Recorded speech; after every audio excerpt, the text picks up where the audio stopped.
आज का हमारा टॉपिक है केस कंट्रोल स्टडी। ठीक है, केस कंट्रोल स्टडी ये भी एनालिटिकल स्टडी है। तो केस कंट्रोल स्टडी में क्या होता है ना, हम इफेक्ट टू कॉज देखते हैं। ठीक है, टाइम से पीछे जाते हैं। स्टडी का जो डायरेक्शन होता है वो क्या होते हैं, बैकवर्ड डायरेक्शन में होता है स्टडी का डायरेक्शन, टाइम से पीछे। टाइम आगे जाता है तो स्टडी क्या करते हैं, टाइम से जाके पीछे करते हैं, यानी कि इफेक्ट टू कॉज। यानी कि किसी को लंग्स कैंसर हो गया तो उसे देखेंगे उसका कॉज स्मोकिंग है या नहीं, तो इफेक्ट तो कॉज जाते हैं। ठीक है, तो इसलिए ये स्टडी जो होता है रेयर डिजीज़ के लिए बहुत अच्छा होता है, क्योंकि इसमें फॉलोअप का ज़रूरत नहीं होता है और इसे इंसिडेंस पता नहीं लगता है। तो ये क्या है, एक रेट्रोस्पेक्टिव स्टडी है, केस कंट्रोल स्टडी, और इसको हम ट्रोहॉक स्टडी भी बोलते हैं। कोहॉर्ट का एक उल्टा होता है ट्रोहॉक स्टडी। ठीक है, स्टडी जो होता है बैकवर्ड डायरेक्शन में होता है, बैकवर्ड लुकिंग स्टडी ये है, और इसमें स्टडी क्या करते हैं, इफेक्ट टू कॉज, इसको में कॉज ढूंढते हैं।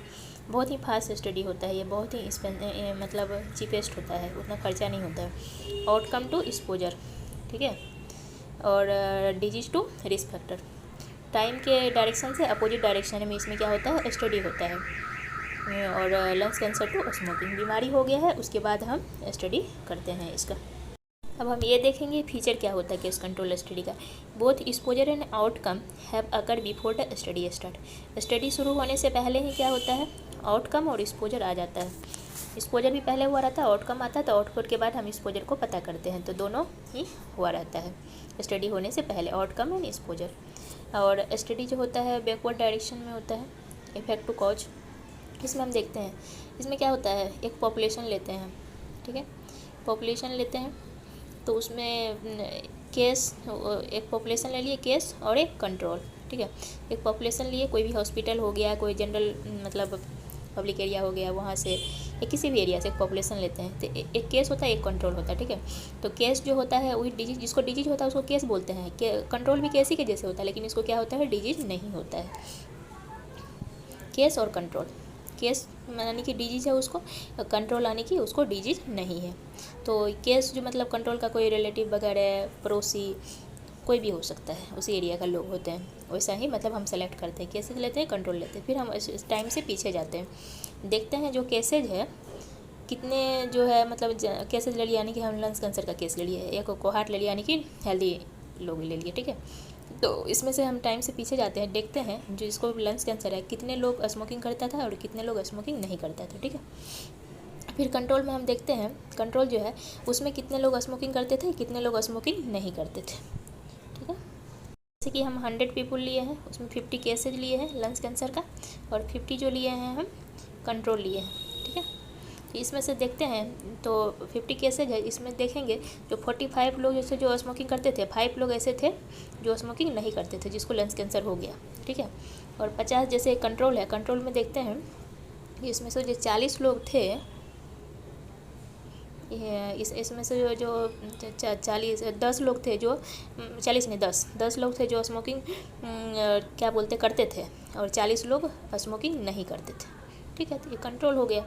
तो वही है डिजीज। तो हम ये देखेंगे केसेस का सिलेक्शन हम कहाँ से करेंगे। तो केस का सिलेक्शन जो है, मतलब केस का डायग्नोस्टिक क्राइटेरिया होगा, डेफिनेशन ऑफ केस और सोर्स ऑफ केस। तो इसका जो कुछ डायग्नोस्टिक क्राइटेरिया लगा दिए, ये होगा तो ये बीमारी, इसका हम केस ले लेंगे, और कुछ एलिजिबिलिटी क्राइटेरिया भी हम लगा सकते हैं। फिर हम केस का मतलब सोर्स देखते हैं, कोई भी हॉस्पिटल से ले लेंगे तो जनरल पॉपुलेशन से भी हम सोर्स ले सकते हैं। अब हम कंट्रोल के कहाँ से सेलेक्ट करेंगे, कंट्रोल मोस्ट भी सिमिलर टू द केस बस एब्सेंस ऑफ डिजीज। मतलब कंट्रोल जो होता है केसेस के जैसे ही होते हैं, सिमिलर टू द केस होते हैं, केस के सिमिलर होते हैं, लेकिन इसको क्या होता है, बीमारी नहीं होती है।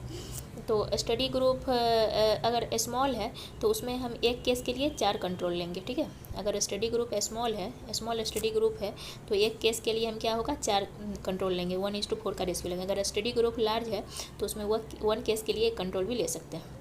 और सोर्स कहाँ से लेते हैं, हॉस्पिटल से लेते हैं, मतलब कंट्रोल का सोर्स कहाँ से लेते हैं, हॉस्पिटल से, या वो जो केसेज है उसका रिलेटिव ले लेते हैं, उसके पड़ोसी ले लेते हैं, जनरल पॉपुलेशन से ले सकते हैं, कहीं भी लेते हैं। एक MCQ पूछा गया है, sibling control are unsuitable in genetic study. तो जेनेटिक स्टडी में सिबलिंग कंट्रोल को नहीं लिया जाता है, जेनेटिक स्टडी में क्या है, अनसुटेबल है sibling control, unsuitable for genetic study. तो हम क्या कंट्रोल कहाँ से लेते हैं, केसेस का कोई रिलेटिव हो गया, कोई हॉस्पिटल से ले सकते हैं, और क्या बोलते हैं कोई प्रोसी ले सकते हैं, जनरल पॉपुलेशन से ले सकते हैं। तो रिलेटिव के किस केस में नहीं लेंगे, अगर जेनेटिक स्टडी करना है तो उस केस में हम रिलेटिव को नहीं। यहाँ एक टर्म आता है मैचिंग। मैचिंग क्या होता है, मतलब केस और कंट्रोल के बीच में कंपेयर किया जाता है, कंपेरेटिबिलिटी बिटवीन केस एंड कंट्रोल। तो इसमें क्या होता है, ग्रुप मैचिंग होता है और मैचिंग पेयर में होता है। ग्रुप में जैसे कि एज लेंगे, ऑक्यूपेशन लेंगे, सोशल क्लास लेंगे, उसी एज का, जिस एज का हम केस लिए उसी एज का हम क्या ले लिए, कंट्रोल ले लिए, उसी ऑक्यूपेशन का, सोशली और इकोनॉमिक लोअर सोशियो इकोनॉमिक अगर स्टेटस है तो लोअर वाले कहीं लेंगे, ठीक है। तो ये हो गया। अब है measurement of exposure obtain bye past record. Exposure का मेजरमेंट हम कैसे करेंगे, कैसे जाएंगे, क्योंकि जैसे बीमारी तो अभी हुई है तो उसे पास जा रहे हैं, तो फिर हम देखेंगे उसका पास्ट का रिकॉर्ड देखेंगे, हॉस्पिटल रिकॉर्ड देखेंगे, क्या काम करता था, एम्प्लॉयमेंट रिकॉर्ड देखेंगे, या तो उसको पूछेंगे। तो ये हो सकता है।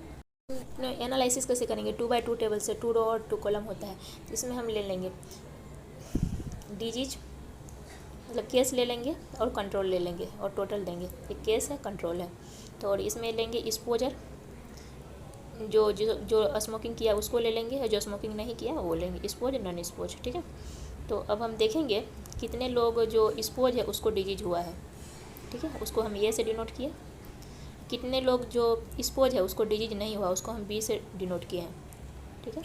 फिर उसके बाद हम ऐसा देखेंगे कितने लोग एक्सपोज नहीं है, जो स्मोकिंग नहीं किया फिर भी उसको बीमारी हो गया, उसको सी से डिनोट कर दिए। कितने लोग ऐसे हैं जो स्मोकिंग भी नहीं किया, उसको बीमारी भी नहीं हुआ, ठीक है। तो यहाँ हम ए प्लस सी, यहाँ हम लिए case expose with disease by expose with disease plus the non expose plus with disease. तो ये ले लिया, और कंट्रोल में B by B plus D ले लिए। तो ये इसका, तो इस रिस्क को हम कैसे एस्टिमेट करेंगे, हम ये देखेंगे स्ट्रेंथ ऑफ एसोसिएशंस, ठीक है। कांट प्रोवाइड इंसिडेंस, क्योंकि केस कंट्रोल स्टडी में तो बैकवर्ड लुकिंग होता है, हम cause to effect to cause जाते हैं, तो इसमें हम इंसिडेंस को मतलब हम नहीं, ये इंसिडेंस इसमें मिलता होता नहीं है।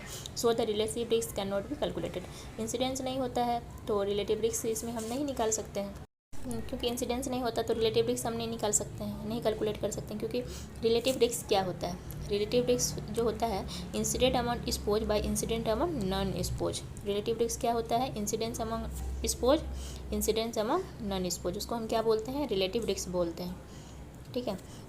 तो इसमें है जो so estimate relative risk that known as odd ratio. इसमें रिलेटिव रिस्क को कैसे एस्टिमेट करते हैं, ऑड रेशियो से एस्टिमेट रिलेटिव रिस्क निकालते हैं।